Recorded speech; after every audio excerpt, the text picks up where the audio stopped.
দিনে তিনবার রং পরিবর্তন করে এই শিবলিঙ্গ। এই শিবলিঙ্গের অলৌকিক ক্ষমতা জানলে আশ্চর্য হবেন। বিয়ের জন্য করা মানত কখনো ব্যর্থ যায় না এই মন্দিরে। কোথায় রয়েছে এই অলৌকিক শিব মন্দির, কি বিশেষ মাহাত্ম্য এই মন্দিরের, জানুন। তিনি দেবাদিদেব মহাদেব, তিনি আদিদেব, তিনি অন্ত, তিনি জ্ঞানে আধার, আদ্যাশক্তির মহাস্বরূপ। এই বিশ্ব ব্রহ্মাণ্ডের সর্বত্রই তিনি বিরাজমান। তিনি সগুণ, তিনি নির্গুণ, তিনি পরম ব্রহ্ম, তিনি পরমাত্মা। তিনি একাধারে যেমন সৃষ্টিকর্তা, তেমনি তিনি ধ্বংসের কারক। এই দেবাদিদেব মহাদেবের আজ আরাধনার দিন।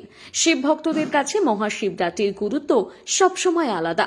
ভারতের নানা প্রান্তে ছড়িয়ে ছিটিয়ে রয়েছে বিভিন্ন শিব মন্দির। তার মধ্যে কিছু শিবলিঙ্গ আবার স্বয়ম্ভু। ভারতের সুপ্রাচীন শিব মন্দিরগুলোর মধ্যে রয়েছে তুঙ্গনাথ, কেদারনাথ, বৈদ্যনাথ বা কাশী বিশ্বনাথ মন্দির। এরকমই আরও একটি অলৌকিক শিব মন্দির রয়েছে আমাদের দেশে, যে মন্দিরের শিবলিঙ্গে রয়েছে বিশেষ চমক। আজ শিবরাত্রিতে সেই অলৌকিক মন্দিরের কাহিনী আপনাদের শোনাবো। আমাদের দেশে বহু জায়গায় রয়েছে মহাদেবের মন্দির, তবে এই মন্দির অন্যান্য মন্দিরের থেকে বিশেষ বলা চলে। ভারতের অন্যতম দর্শনীয় স্থান এই মন্দির ঘিরে প্রচলিত রয়েছে বহু জানা অজানা কাহিনী। কেবল ধর্মীয় ঐতিহ্য নয়, এই মন্দির জনপ্রিয় হওয়ার পেছনে রয়েছে ঐতিহাসিক গুরুত্ব। দক্ষিণের রাজ্য তামিলনাড়ুতে প্রাচীন ঐতিহ্যে ভরা এই মহাদেবের মন্দির অবস্থিত। যেমন সেই মন্দিরের অসাধারণ স্থাপত্য, তেমনি সেই মন্দিরের অপূর্ব ভাস্কর্য।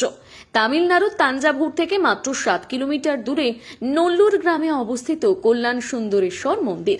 এই মন্দির ঠিক কবে প্রতিষ্ঠিত হয়েছিল সেই সম্পর্কে খুব একটা তথ্য পাওয়া যায় না। জানা যায় তাই হাজার হাজার বছর আগে রাজরাজ চোলের আমলে তৈরি হয় মন্দির। মন্দিরের ভেতরের শিবলিঙ্গ দুটো কালো পাথরে তৈরি। শিবলিঙ্গের অর্ধেকটা আবার সোনার পাতে মোড়া।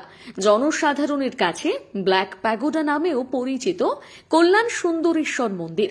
বিশেষত্ব রয়েছে এই মন্দিরের শিবলিঙ্গে। দিনের বিভিন্ন সময় বিভিন্ন রূপ ধারণ করেন এই মন্দিরে বিরাজমান মহাদেব। কখনো লাল, কখনো সবুজ, দিনে 3 বার রং পরিবর্তন করে এই শিবলিঙ্গ। বহু খুঁজেও কেন এমন ঘটনা ঘটে তা ব্যাখ্যা করতে পারেনি বৈজ্ঞানিকরা। শিবলিঙ্গের রং পরিবর্তন আজও এক বড় বিষয়। এই শিবলিঙ্গ ঘিরে একটি পৌরাণিক কাহিনীও প্রচলিত রয়েছে। শোনা যায় ফাল্গুন মাসের কৃষ্ণপক্ষের চতুর্দশী তিথিতে অর্থাৎ মহাশিবরাত্রিতে শিব পার্বতীর বিয়ের সময় জগতের ভারসাম্য রক্ষা করতে ঋষি অগস্ত্যকে দক্ষিণের রাজ্যে পাঠিয়েছিলেন মহাদেব। বর্তমানে যেখানে এই মন্দির অবস্থিত সেখানে দাঁড়িয়েই শিব পার্বতীর বিয়ে প্রত্যক্ষ করেছিলেন অগস্ত্য মুনি। পরে শৈব আরাধনার জন্য সেখানে শিবলিঙ্গ প্রতিষ্ঠা করেন তিনি। আজও সেই মূল লিঙ্গের পেছনে প্রতিষ্ঠিত রয়েছে সেই শিবলিঙ্গ।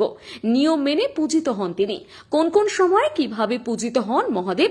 প্রতিদিন সকাল 8টায় বৈদ্যনাথ অবতারে পূজিত হন মহাদেব। থাকে ফুল এবং চন্দনে। এই সময় লিঙ্গের রং থাকে তামাটে। ভোর 6টা থেকে 8:30 পর্যন্ত এই অবতারে দেখা যায়। সকাল 8:30 থেকে 10:30 পর্যন্ত লিঙ্গের রং হয়ে যায় হালকা লাল। সকাল গড়িয়ে দুপুর হলে 11:15 থেকে দুপুর 1টা পর্যন্ত শিবলিঙ্গের রং থাকে গলানো সোনার মতো। দুপুর 3:30 থেকে সন্ধ্যে 6টা পর্যন্ত আবার কালো পাথরের শিবলিঙ্গের রং হয়ে যায় পান্নার মতো সবুজ। তবে দুপুর 1টা থেকে বিকেল 3:30 পর্যন্ত সারা বছর মন্দির বন্ধ থাকে। এই সময় মহাদেব কোন রঙে ধরা দেন তা অজানাই থেকে গিয়েছে। রাতে আবার কালো রঙে ফিরে আসেন মহাদেব। কেন, কিভাবে প্রতিদিন এই রং পরিবর্তন হয় তা আজও রহস্যাবৃত।